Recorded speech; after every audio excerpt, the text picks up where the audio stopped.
అందరికీ నమస్కారం. ఈరోజు కథ స్వాతి, అభిరామ్ అన్యోన్య దంపతులు ఒకరంటే ఒకరికి పంచప్రాణాలు. స్వాతి, నేను ఆఫీస్కి వెళ్తున్నా, టిఫిన్ పెట్టు. వస్తున్నానండి, ఒక్క నిమిషం అంటూ వాళ్ళ అత్తయ్యతో కాల్ మాట్లాడుతూ చెబుతుంది. సరే అత్తయ్య, ఆయనకి టిఫిన్ పెడతాను, ఆఫీస్కి టైం అవుతుంది అనేది స్వాతి. సరేనమ్మా, ఉంటాను అని కాల్ కట్ చేసింది.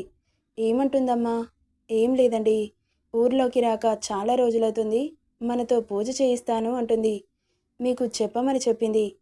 ఇప్పట్లో వీలు కాదు స్వాతి, ఆఫీస్లో చాలా వర్క్ ఉంది. ఎల్లుండి ఆఫీస్ పని మీద చెన్నై వెళ్ళాలి. నా బట్టలన్నీ సర్దు. అవునా, ఎన్ని రోజులకు వస్తారు అనింది డల్గా. వచ్చేసరికి ఒక 2-3 రోజులవుతుంది అని ఆమెను దగ్గరికి తీసుకొని చెబుతాడు అభిరామ్. 2-3 రోజులా? నేను ఒక్కదాన్నే ఉండాలా? మరి ఊరికి వెళ్తావా? లేదండి, ఇక్కడే ఉంటాను. 2-3 రోజులేగా, అంత దూరం వెళ్ళాలంటే చాలా కష్టం. మీరు వచ్చాక ఇద్దరం కలిసి వెళ్దాం. సరే అని ఆమె నుదుటిపై ముద్దు పెట్టాడు. మీకు టిఫిన్ చేసి తీసుకొస్తాను, ఆఫీస్కి లేట్ అవుతుంది అంటూ కిచెన్లోకి వెళ్ళింది స్వాతి. ఇక అతనికి ఇష్టమైన పెసరట్టు ఉప్మా చేసి తీసుకొని వచ్చి అభికి తినిపిస్తుంది. ఈరోజు ఏంటి స్పెషల్? నాకు ఇష్టమైన బ్రేక్ఫాస్ట్ చేసావు? ఏం లేదండి, ఊరికే చేసా. సరే, ఇక నేను వెళ్తాను, నువ్వు కూడా తినేసేయ్. ఓకే అండి, బాయ్ అని చెప్పింది. అభి అక్కడి నుండి ఆఫీస్కి బయలుదేరాడు. అతను వెళ్ళగానే ఇంట్లోకి వచ్చి తనకు 2 దోశలు వేసుకొని టీవీ ఆన్ చేసుకొని తింటూ కూర్చుంది స్వాతి. అంతలో మొబైల్ ఒకటే పనిగా మోగుతుంటే తల తిప్పి చూసి దాన్ని చేతిలోకి తీసుకొని చూసింది. ఏదో అన్నోన్ నెంబర్. లిఫ్ట్ చేసి హలో అంది. Hi darling, how are you అన్నాడు. ఎవడ్రా నువ్వు, నాకెందుకు కాల్ చేశావు అని కోపంతో రిప్లై ఇచ్చింది. నేను నీ ప్రేమదాసుని అంటుంటే రై, నిన్ను చంపేస్తా. ప్రేమదాసేంట్రా, చెత్త విధవా. నేను పెళ్ళి కాని చిన్నపిల్లని అనుకుంటున్నావా? నాకు పెళ్ళై 10 సంవత్సరాలవుతుంది అంటున్న స్వాతి మాటలకి ఓ స్మైల్ ఇచ్చి, నాకు తెలుసు స్వాతి, నీకు పెళ్ళై 10 సంవత్సరాలవుతుంది, ఇంకా పిల్లలు పుట్టలేదని. అందుకే నీకు గుడ్ న్యూస్ చెబుదామని చేశా. నువ్వు నాకు గుడ్ న్యూస్ చెప్పడం ఏంట్రా? ముందు ఎవడివో చెప్పు అనింది స్వాతి కోపంగా. అంత ఆవేశం పనికిరాదు స్వాతి, కాస్త ఓపికగా విను. నేను ఎవరైతే నీకెందుకు గాని, నేను చెప్పిన దానికి ఓకే అంటే ఎల్లుండి మీ ఆయన ఊర్లో ఉండడు కదా, డైరెక్ట్గా ఇంటికి వచ్చేస్తా. అప్పుడు తీరిగ్గా మాట్లాడుకుందాం అంటున్న వాడి మాటలకి చెప్పు తెగుద్ది అనింది కోపంగా. నువ్వు నన్ను చెప్పుతో కొట్టినా చెయ్యితో కొట్టినా ముద్దు పెట్టినట్లుగానే ఉంటుంది స్వాతి అనగానే, రేయ్, నువ్వు నా ఎదురుగా వస్తే నిన్ను చంపేస్తా అనింది స్వాతి కోపంతో ఊగిపోతూ. నువ్వు నన్ను చంపినా సరే ఆ హక్కు నీకు మాత్రమే ఉంటుంది స్వాతి. నేను చెప్పేది విను బేబీ, నీకు పిల్లలు లేరు కదా, ఆ లోటుని నేను తీరుస్తా. సో నా దగ్గర ఓ రాత్రి గడుపు, నీకు నచ్చితే ఇంకో నైట్ కూడా అంటున్న వాడి మాటలు ఆమెను అసహనానికి గురి చేస్తే, రేయ్, నువ్వు ఎవరో తెలీదు, ఇంకోసారి ఇలాంటి మాటలు మాట్లాడితే చెప్పు తీసుకొని కొడతా అని కాల్ కట్ చేసి వాడి నెంబర్ బ్లాక్ లిస్ట్లో పెట్టేసింది స్వాతి. ఇక వాడు మాట్లాడిన మాటలకు కోపం, అసహనం, బాధ అన్నీ కలగలిపి ఆ రోజు తిండికి దూరం చేస్తే ఇంకా ఏడుస్తూ అలాగే బెడ్ మీద వాలిపోయింది. ఈవినింగ్ 6 గంటల సమయం. స్వాతి భారంగా కనురెప్పలు తెరిచి చూసింది. ఏమైంది బేబీ, ఈ టైంలో ఇలా పడుకున్నావు అని కంగారుగా అడిగాడు అభి. అవునా, ఇప్పుడు టైం ఎంత? ఈవినింగ్ 6 అవుతుంది. 6 అవుతుందా? నేనేంటి ఇలా పడుకుండిపోయాను అనుకుంటూ టక్కున లేచి కూర్చుంది. ఒంట్లో బానే ఉందా అంటూ ఒళ్ళు చూశాడు అభి. చల్లగానే ఉంది. స్వాతి, ఎనీ ప్రాబ్లం అన్నాడు. మీకు కాఫీ తీసుకొస్తాను, కూర్చోండి అంటుంటే ఆమె చెయ్యి పట్టిలాగి అతని ఒడిలో కూర్చోబెట్టుకొని, ఏమైందో నిజం చెప్పరా అని లాలనగా అడిగాడు. నిజం చెబితే బాధపడతాడని చెప్పలేదు స్వాతి. ఏం లేదని చెబుతున్నా కదా, నాకే కాస్త ఒంట్లో నీరసంగా అనిపించి పడుకున్నా. సరే, నేను కాఫీ తీసుకొస్తాను, మీరు కూర్చోండి అంటూ వెళ్ళింది కిచెన్లోకి. ఇద్దరికీ కాఫీ కలుపుకొని వచ్చి అతని చేతికిచ్చింది. మనం పిల్లల గురించి హాస్పిటల్లో చేయించుకుందామండి అనింది బాధగా. ఏమైంది స్వాతి, ఎన్నడూ లేనిది అలా మాట్లాడుతున్నావు అన్నాడు అభి బాధపడుతూ. నాకు పిల్లలు కావాలండి అంటుంటే నాకు పిల్లలు పుట్టరు అని నీకు ఎలా చెప్పాలి స్వాతి? పెళ్ళికి ముందు తెలుసుంటే నేను నీకు అన్యాయం చేసేవాడిని కాదు. పిల్లలు ఎందుకు పుట్టడం లేదా అని చెక్ చేయించుకుంటే తెలిసింది నాకు పిల్లలు పుట్టరని. ఆ విషయం నీకు చెప్పి నిన్ను బాధ పెట్టడం నాకిష్టం లేక ఇన్ని రోజులు దాచాను. ఇప్పుడు నువ్వు పిల్లలు కావాలి అంటే నేను ఏమని సమాధానం చెప్పాలి అని బాధపడుతున్నాడు. మనం రేపే హాస్పిటల్‌కెళ్దాం అనింది స్వాతి. ఆమె మాటకి ఏం సమాధానం చెప్పాలో అర్థం కాక సైలెంట్ అయిపోయాడు అభి. ఏమైందండి? అలా డల్‌గా ఉన్నారు? అన్నది స్వాతి ఆలోచనలో ఉన్న అభిని చూసి. ఏం లేదు స్వాతి, ఆఫీస్లో చాలా వర్క్ ఉంది. సో టయర్డ్ అయ్యాను అంతే అని చెప్పి ల్యాప్టాప్ ముందేసుకొని వర్క్లో మునిగిపోయాడు. ఇక అతన్ని డిస్టర్బ్ చేయలేదు స్వాతి. నైట్ ఇద్దరికి డిన్నర్ చేసి అభిని పిలిచింది. ఇంకా ఇద్దరు కలిసి డిన్నర్ చేసి కాసేపు ల్యాండ్లో వాక్ చేసి నిద్రకి ఉపక్రమించారు. రోజులు సాగుతున్నాయి. స్వాతి కూడా ఇప్పుడు పిల్లల టాపిక్ తీసుకొచ్చి అతన్ని బాధ పెట్టడం అలవాటైపోయింది. హాస్పిటల్ వెళ్దామంటే ఎందుకు తీసుకెళ్ళట్లేదు? ఏం ఆలోచిస్తున్నారండి? మీరేం చేస్తారో నాకు తెలీదు. రేపు మనం హాస్పిటల్కి వెళ్తున్నాం అంతే అంటుంటే అతనికి ఏం సమాధానం చెప్పాలో అర్థం కాక ఆ రోజు కూడా సైలెంట్ అయిపోయాడు. నెక్స్ట్ డే మార్నింగ్ హాస్పిటల్కి వెళ్ళాలని పొద్దున్నే లేచి ఫ్రెష్ అయ్యి బ్రేక్ఫాస్ట్ చేసి అభిని నిద్ర లేపడానికి రూమ్కి వచ్చేసరికి అభి కనిపించలేదు. ఎక్కడికి వెళ్ళాడు అనుకుంటూ వాష్రూమ్లో వెతికింది. అక్కడ కనిపించలేదు. ఇల్లంతా చూసింది. ఎక్కడా కనబడకపోయేసరికి టెన్షన్ పెరిగిపోయింది స్వాతికి. మొబైల్ చేతిలోకి తీసుకొని అభి నెంబర్కి కాల్ చేసింది కానీ నాట్ రీచబుల్ అని వస్తుంది. ఎన్నిసార్లు ట్రై చేసినా అలానే రావడంతో ఎక్కడికి వెళ్ళాడు అని బాధతో హాల్లో కూలబడిపోయింది. ఏడుస్తూ సోఫాలో కూర్చొని అలాగే నిద్రలోకి జారుకుంది. మధ్యాహ్నం 2 గంటల సమయం. డోర్స్ క్లోజ్ చేసుకోవడం కూడా మర్చిపోయి నిద్రపోతోంది స్వాతి. ఇక మొన్న కాల్ చేసిన అన్నోన్ పర్సన్ ఇంట్లో స్వాతి ఒక్కతే ఉన్నది చూసి డైరెక్ట్గా లోపలికొచ్చాడు. నిద్రలో చీర కాళ్ళ దగ్గర పైకి జరిగి పిక్కలు కనిపిస్తుంటే అబ్బా ఏమున్నాయి, చూస్తుంటేనే కొరికేయాలనిపిస్తోంది అనుకుంటూ నడుం దగ్గర చీర చెదిరి బొడ్డు కనిపిస్తుంటే ఎక్స్పోజ్ చేస్తున్న ఆమె బాడీ ఇంకా అతన్ని పిచ్చెక్కిస్తుంటే ఇక లోపలికి వచ్చి డోర్ వేసేసి ఆగలేక ఆమె మీదకి చేరిపోయాడు. నిద్రలో ఆమె శరీరం భారంగా అనిపిస్తుంటే కళ్ళు తెరిచి చూసింది. ఎదురుగా ఉన్న అన్నోన్ పర్సన్ని చూసి ఒక్కసారిగా షాక్ అయింది స్వాతి. రేయ్ ఎవర్రా నువ్వు అంటుంటే మొన్న కాల్ చేసిన పర్సన్ నేనే స్వాతి. రోజు దూరం నుండి చూస్తున్నాను కానీ ఈరోజు నిన్ను దగ్గరగా చూస్తుంటే అబ్బా నీ అందం నన్ను పిచ్చివాణి చేస్తుంది.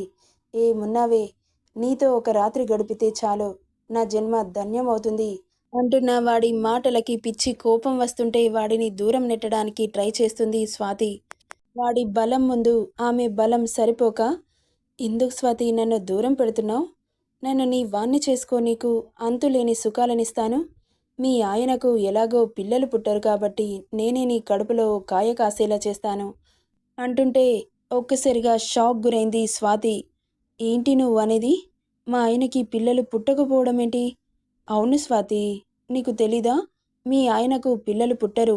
అందుకే నువ్వు పిల్లలు పిల్లలు అని గొడవ చేస్తున్నావని హాస్పిటల్కి తీసుకెళ్ళట్లేదు.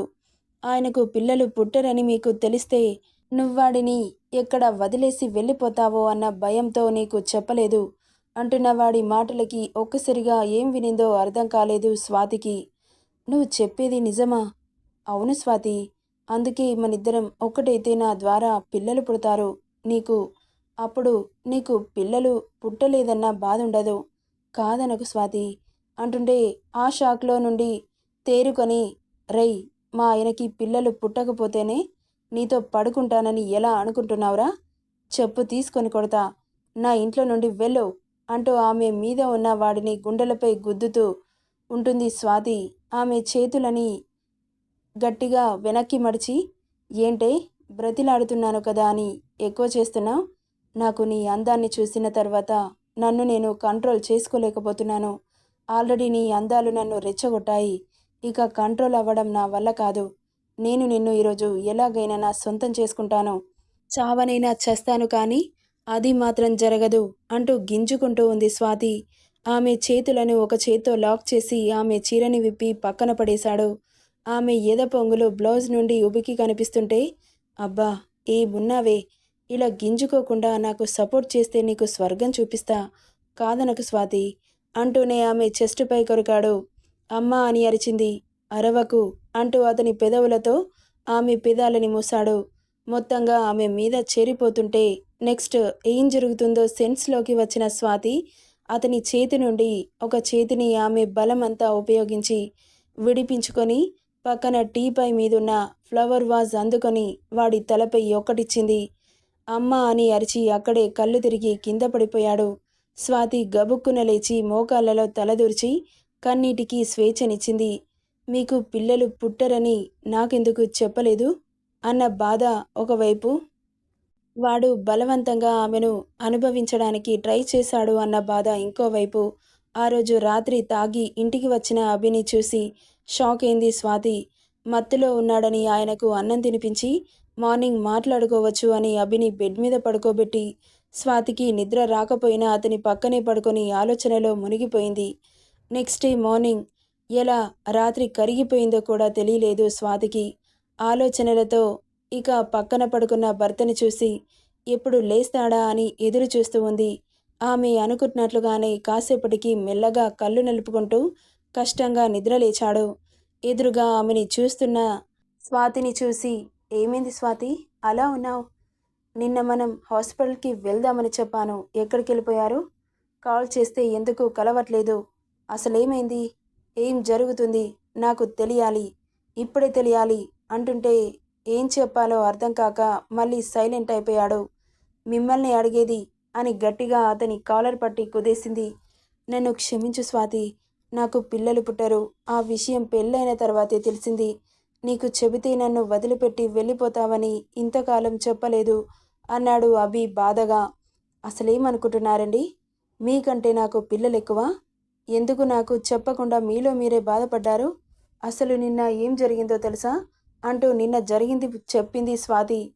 ఆ విషయం విన్నాక షాక్ అవుతాడు అనుకుంటే పశ్చాత్తాపంతో బాధపడుతున్నాడు. అదేంటండి, నేను ఇంత చెబుతున్నా మీ నుండి ఎలాంటి రియాక్షన్ లేదేంటి? అయినా ఏదో తప్పు చేసిన వాడిలా అలా బాధపడుతున్నారు. నన్ను క్షమించు స్వాతి అని ఆమె కాళ్ళ మీద పడిపోయాడు అభి. ఏం చేస్తున్నారండి? నా కాళ్ళు పట్టుకోవడం ఏంటి? అవును స్వాతి, నేను చాలా పెద్ద తప్పు చేశాను. నువ్వు పిల్లలు పిల్లలు అని బాధపడుతుంటే నాకు ఏం చేయాలో అర్థం కాక, నిన్న వచ్చినవాడు నా ఫ్రెండ్, వాడిని నేను నీ దగ్గరికి పంపించాను. వాడి ద్వారా పిల్లలు పుడితే అయినా నువ్వు హ్యాపీగా ఉంటావు అనిపించింది అంటున్న అభి మాటలకి లాగిపెట్టి ఒక్కటి పీకింది స్వాతి. ఛీ, నువ్వసలు మనిషివేనా? ఇంత చీప్గా ఎలా ఆలోచిస్తావు? నాకు పిల్లలు పుట్టాలి అన్నాను కానీ నీ ద్వారా పుట్టాలి, బయట తిరిగే వాళ్ళ దగ్గర కాదు. పిల్లల కోసం నన్ను బజారుదాన్ని చేశారు కదా అంటుంటే స్వాతి అన్నాడు. అవును, స్వాతినే. పిల్లలు మాత్రమే కావాలి, అది ఎలా పుట్టినా పర్వాలేదు అనుకుంటున్నారా? అంత చీప్గా ఎలా కనబడుతున్నానండి? నన్ను ఇంకొకడికి వదిలేశారంటే ఎంతకు అమ్మేశారు నన్ను అనింది స్వాతి కోపంతో. ఆమె చెంపని చెల్లుమనిపించాడు అభి. మీరు చేసిన పని కంటే నేను అంటేనే వచ్చిందా? ఒక ఆడది పిల్లలు లేకుండానైనా ఉంటుంది కానీ ఎవరితో పడితే వాడితో పిల్లల్ని కనదండి. అలా కంటే అది వేశ్య అవుతుంది. కట్టుకున్న భర్తతోనే చావైనా బ్రతుకైనా. పిల్లలు పుడితే పుడతారు, లేకపోతే లేదు. అంతేకాని మీలాగా ఎవడు పడితే వాడి దగ్గర పడుకొని పిల్లల్ని ఎలా కంటుంది? మీరు చాలా మంచివాళ్ళు, గొప్పవాళ్ళు అనుకున్నాను కానీ ఇంత దరిద్రంగా ఆలోచించి నా దృష్టిలో చాలా దిగజారిపోయారు. పిల్లలు కాదు, మీరు కూడా నాకొద్దు. ఇప్పటి నుండి నువ్వెవరో నేనెవరో అని అక్కడి నుండి వెళ్తున్న స్వాతి చేతిని పట్టుకొని, sorry Swathi, I'm really sorry, నన్ను క్షమించు ప్లీజ్. ఇలాంటి తప్పు నేనెప్పుడు చేయను. నీకు కేవలం పిల్లలు కావాలి అన్నావని అలా చేశాను. అప్పుడు నా బ్రెయిన్ పని చేయలేదు. నిన్ను వదులుకునే ఉద్దేశం నాకు లేదు. అందుకే ఇలా చేయాల్సి వచ్చింది. నన్ను క్షమించరా, నీ కాళ్ళు పట్టుకుంటా. నువ్వు నన్ను వదిలి వెళ్ళిపోతే నేను చచ్చిపోతాను అంటూ కాళ్ళ మీద పడి ఆమెను వెళ్లకుండా ఆపేశాడు అభి. స్వాతి ఏడుస్తూ అక్కడే కూలబడిపోయింది. సారీరా అంటూ ఆమెను గట్టిగా హత్తుకున్నాడు. అతన్ని చుట్టేసి ఆమె లోపల ఉన్న బాధని అంతా బయటకి పంపించింది స్వాతి. నాకు మీరే ముఖ్యం, పిల్లలొద్దు, ఎవరు వద్దు. నాకు మీరు, మీకు నేను. ఇంకెప్పుడు పిల్లలు అని నేను మిమ్మల్ని బాధ పెట్టను అని అతడి గుండెల్లో సేద తీరింది స్వాతి. ఇక అలా రోజులు గడుస్తున్నాయి. స్వాతి పిల్లల గురించి మొత్తం మర్చిపోయింది. ఆమె భర్తని చంటి పిల్లాడిలా చూసుకుంటోంది. ఒకరోజు బయటకెళ్దామని చెప్పి ఫర్టిలిటీ హాస్పిటల్కి తీసుకెళ్లాడు అభి. హాస్పిటల్కి ఎందుకు తీసుకొచ్చారండి అంటూ అడుగుతుంటే, నీకే తెలుస్తుంది ఆగు అని ఇద్దరు గైనకాలజిస్ట్ దగ్గరికి వెళ్లారు. ఆమెకు స్కానింగ్ అతనికి టెస్టులు చేసి మెడిసిన్స్ రాసి ఇచ్చింది డాక్టర్. ఇక అలా కొన్ని రోజులకి స్వాతికి ఒంట్లో నలతగా అనిపిస్తుంటే హాస్పిటల్కి తీసుకెళ్లాడు భయం వేసి. ఆమెకు టెస్ట్ చేసి ప్రెగ్నెంట్ పాజిటివ్ అని చెప్పింది డాక్టర్. ఇక ఇద్దరి ఆనందానికి అవధులు లేకుండా పోయాయి. స్వాతికి బాబు పుట్టాడు. వాళ్ళ ఆనందానికి ఆకాశమే హద్దయింది. ఒక ఆడది పిల్లలు లేకుండా అయినా ఉంటుంది కానీ భర్త తప్ప వేరే వాడితో శారీరక సుఖం కోరుకోదు.